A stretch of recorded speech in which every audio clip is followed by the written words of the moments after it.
Mes frères bien-aimés, il n'est pas impossible, je le souhaite en tout cas, que ce dimanche s'ancre durablement dans nos mémoires en raison de l'enseignement fort que Jésus nous donne et en raison aussi de ce geste apparemment anodin, très tendre qu'il vient de poser, ce baiser sur l'enfant. La lumière qu'il voulut jadis répandre dans l'âme de ses disciples par sa parole, par ce geste, il la répand sur chacun de nous maintenant, c'est certain. Cette scène que raconte saint Marc, qu'il est le seul à raconter dans l'Évangile, nous fait toucher à ce qu'il y a de plus grand, de plus intime, de plus étonnant en Dieu. Elle nous fait toucher aux grands mystères, aux grandes scènes que sont la crèche de Bethléem, la croix du Calvaire et l'hostie de la messe, de toute messe. On dit souvent que les voies de Dieu sont impénétrables, c'est une parole de saint Paul, c'est vrai. Mais aujourd'hui, d'une manière très inattendue, Jésus ouvre une brèche, Jésus ouvre un chemin tout simple qui nous introduit dans les secrets de Dieu, dans les préférences divines. Nous apprenons aujourd'hui que Dieu aime, préfère la faiblesse, la petitesse, l'humilité. Dieu aime l'humilité, Jésus embrasse un enfant. Le mot grec employé ici est païdon. Païdon, c'est un mot employé pour désigner le petit enfant. Le petit enfant. Il y a quelque chose dans notre nature, quelque déchue, quelque blessée qu'elle soit, qui nous permet de rejoindre le cœur de Dieu. Ce basculement du cœur de Dieu vers ce qui est petit, ce qui est faible, ce qui est vulnérable. Nous rejoignons, malgré notre péché, ce qui, dans le cœur de Dieu, l'incline vers l'humilité. Ce lieu où nous ressemblons au Seigneur, ce moment où nous ressemblons particulièrement à lui, c'est lorsque nous nous attendrissons devant un tout petit enfant, devant ce petit être fragile qui n'a pas encore la connaissance du mal et qui par conséquent est totalement innocent, baptisé, il est blanchi, lavé du péché originel, il n'a pas encore commis le moindre péché personnel, il est innocent, plus blanc que neige, et qui plus est totalement sans défense. Et devant un tel être, c'est vrai que vous, comme moi, on a parfois l'impression de devenir quelqu'un d'autre. Il vient chercher en nous quelque chose que nous méconnaissons ou que nous connaissons mal, cette propension à nous attendrir et à préférer ce qui est faible, ce qui est petit, ce qui n'est rien. Dans l'Évangile, aujourd'hui, nous sommes rendus à une étape importante. En effet, c'est la seconde fois que Jésus parle aux apôtres du choc incomparable de la croix. C'est la deuxième annonce de la Passion. Le Fils de l'homme, dit Jésus, est livré aux mains des hommes. Ils le tueront et 3 jours après sa mort, il ressuscitera.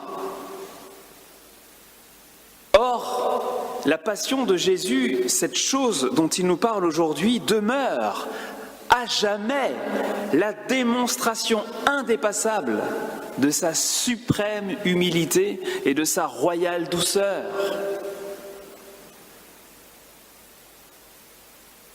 C'est la manifestation de son éternelle enfance, de sa toute petitesse, innocence absolue. C'est à la croix que Dieu s'est fait volontairement faible, quoique fort, quoique tout-puissant. Là, il nous apparaît le plus enfant. C'est là que nous découvrons le mieux qui il est, ce qu'il est, vraiment. Cet homme était fils. Vraiment, cet homme était enfant, l'enfant unique, bien-aimé de Dieu. Totalement tout petit, l'infirmité totale. L'infirmité totale, selon le mot de saint Angèle de Foligno, qui écrivit aussi, après l'une de ses nombreuses visions de la passion du Christ, « Je le vis pauvre de lui-même » et relativement à son humanité, incapable de céder. On est là à l'opposé des chemins vers une grandeur toute humaine, prestige, admiration, puissance et réussite. L'humilité dont Jésus nous parle, dont Jésus est l'exemplaire, dont l'enfant est le modèle, le petit enfant. L'humilité est aux antipodes de ce que les 12 convoitent et de ce qu'on exalte partout. Une fois à la maison, Jésus demanda aux apôtres, « Alors, de quoi discutiez-vous en chemin ?» Et ils se taisaient, parce qu'en chemin, ils avaient discuté entre eux pour savoir qui était le plus grand. Le plus grand, autrement dit, le meilleur, le plus important, celui qui mérite la première place. Or, tout ceci est stupide, c'est creux, c'est vain, ça n'atteint jamais la vérité de l'être, de la dignité, de la valeur de chacun, de chaque personne, de chacun d'entre vous. Chaque personne humaine créée belle, précieuse, unique à l'image de Dieu et par conséquent vénérable, tous vénérables, tous grands, quoique misérables. Ne nous arrive-t-il pas souvent, peut-être plusieurs fois par jour, de chercher à être le meilleur, le plus important, le plus beau, la plus belle. Et à défaut de l'être vraiment, important, meilleur, beau, belle, de désirer être pris pour le meilleur et le plus important. Victor Hugo, plutôt bien placé pour le savoir, écrivit que l'homme, c'est l'orgueil du cèdre emplissant le roseau. L'orgueil du cèdre emplissant le roseau. À quoi bon? C'est stupide, c'est ridicule. Et ici, le ridicule peut tuer. Alors, prenant un enfant, Jésus plaça cet enfant au milieu d'eux. Et il le fait, il place un enfant au milieu de nous. Pour rendre à l'humilité ses lettres de noblesse, pour apprendre aux hommes que Dieu préfère la faiblesse, l'humilité, la petitesse, le Seigneur Jésus joint le geste à la parole. Il y a ce baiser déposé sur le front, sur la joue de l'enfant. Et j'aimerais faire comme lui, mettre sous nos yeux ce matin le visage merveilleux d'un tout petit. Et commenter à ma manière, après, la parole de Jésus qui accompagne son geste, « Quiconque accueille en mon nom un enfant comme celui-ci, c'est moi. » C'est moi, Dieu, qui l'accueille. Et celui qui m'accueille, ce n'est pas moi qui l'accueille, mais celui qui m'a envoyé. Celui qui accueille le tout petit reçoit Dieu plus grand que tout.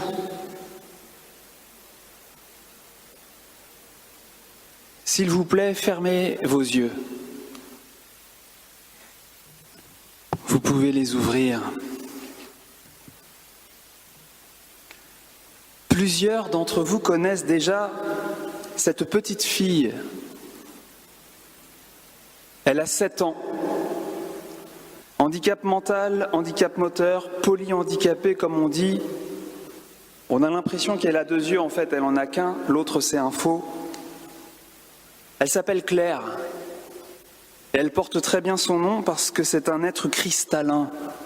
La seule âme totalement pure qu'il m'ait été donné de côtoyer. Tous les moments que j'ai passés avec elle sont parmi les meilleurs de ma vie.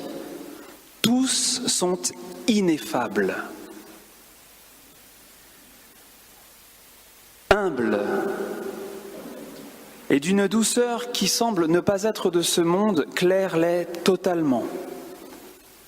Aucun orgueil, aucune prétention, aucune agressivité, rien qui vous fasse mal.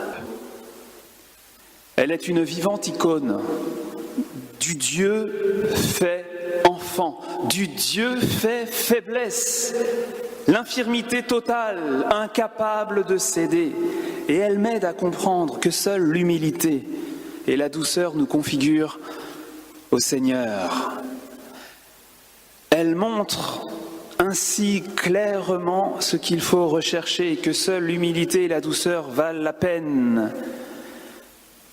Elle montre, atteste par son être même et son rayonnement merveilleux la suprématie de la voix du Christ qui seul nous rendra notre humaine et divine beauté. Apprenez de moi, dit Jésus, que je suis doux et humble de cœur. Cette petite fille donne un relief inattendu aux 3 grandes épiphanies de la divinité dans notre histoire, les moments où Dieu s'est donné à voir de la manière la plus claire possible et en même temps, c'est ça qui est surprenant, c'est que Dieu se cache au moment même où il se révèle. Je veux parler de la crèche, de l'hostie et de la croix. 3 mystères, 3 moments clés de notre histoire à côté desquels on peut complètement passer, que l'on peut complètement ignorer parce que ça ne ressemble à rien. Tout à l'heure, nous allons recevoir l'hostie. Ça ressemble à rien. Dieu s'est donné l'air de rien. Vous entendez ? Dieu s'est donné l'air de rien, car rien en ce monde ne peut manifester de manière adéquate son être infiniment splendide.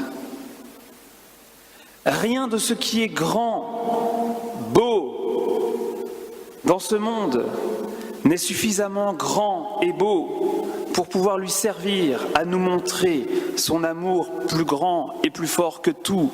Rien de ce que nous admirons le plus, de ce qui nous fascine, n'est adéquate à la manifestation de Dieu parmi les hommes, parce que ça n'est pas suffisamment beau, pas suffisamment grand, pas suffisamment aimable. Alors, ce qu'il y a de fou, ce qu'il y a de faible dans le monde, ce qui n'est rien, voilà ce que Dieu a choisi pour se montrer, pour se dire et pour nous conduire à lui. Celui qui accueille un enfant comme celui-ci, dit Jésus, c'est moi qui l'accueille. Et celui qui m'accueille ne m'accueille pas moi, mais celui qui m'a envoyé.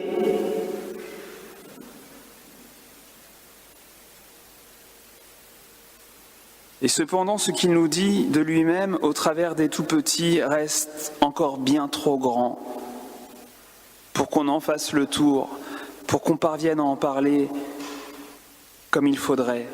Les tout-petits portent le mystère ineffable de Dieu. Les plus éclatantes manifestations de Dieu dans notre histoire ont quelque chose de dérisoire. Rien pour attirer nos regards, comme dit quelque part le prophète Isaïe, méprisés, nous n'en faisions aucun cas. Et il en est ainsi des petits, spécialement des petits handicapés, qui ne sont presque plus rien aux yeux des gens, aux yeux des grands de ce monde. Et pourtant, comme beaucoup d'autres personnes fragiles, personnes âgées, personnes malades, comme beaucoup d'autres personnes sans parole, car cet enfant ne parle pas, comme beaucoup de tout petits, Claire est un grand signe de Dieu. Un grand signe de Dieu, et il faut que ce signe soit vu. Parce que lorsqu'on ne voit plus les signes que Dieu nous donne, on perd sa trace et on entre dans une espèce de brouillard, le brouillard de l'inconnaissance de Dieu. Et on finit par ne plus distinguer la droite de la gauche, le vrai du faux, le bien du mal. On est totalement perdu parce qu'on a perdu Dieu, parce qu'on ne voit pas les signes. Signes dérisoires, mais signes sûrs qui indiquent la voie de Dieu. Claire est un grand signe de Dieu. Autant qu'une personne humaine le peut ici-bas, autant qu'une personne le peut parmi nous, elle est, comme d'autres, mais je parle d'elle car c'est celle que je connais le mieux, elle est d'ores et déjà au sommet de la sainteté. Elle est d'ores et déjà comme les trois personnes divines entre elles, entièrement offerte et heureuse, uniquement heureuse de l'amour partagé, puisant dans les relations un bonheur à l'état pur auquel nous n'accédons pas, nous, malgré toute notre science, notre technique, notre sagesse et notre prétendue beauté. Heureux les pauvres de cœur, car le royaume des cieux est à eux. Frères et sœurs, de même qu'il nous faut la grâce pour reconnaître le visage de Dieu dans la crèche, sur la croix, dans l'hostie, il faut cette grâce qui nous ouvre les yeux devant la toute petite icône qu'est un tout frêle enfant de lumière, témoin de l'autre monde et des vraies valeurs. Demandons, si vous le voulez bien, cette grâce, que nous sachions voir Dieu là où il se cache et en même temps là où il se révèle. Quiconque accueille un tout petit comme celui-ci, c'est moi qui l'accueille. Et celui qui m'accueille ne m'accueille pas moi, mais celui qui m'a envoyé. Demandons cette grâce et demandons chaque jour la douceur et l'humilité, ces vertus de l'enfance que Jésus aime et qu'il a choisies pour lui-même, vertus dont rayonnent les tout-petits qui sont nos maîtres, qui sont d'incomparables catéchistes et les vrais seigneurs de la terre. Amen.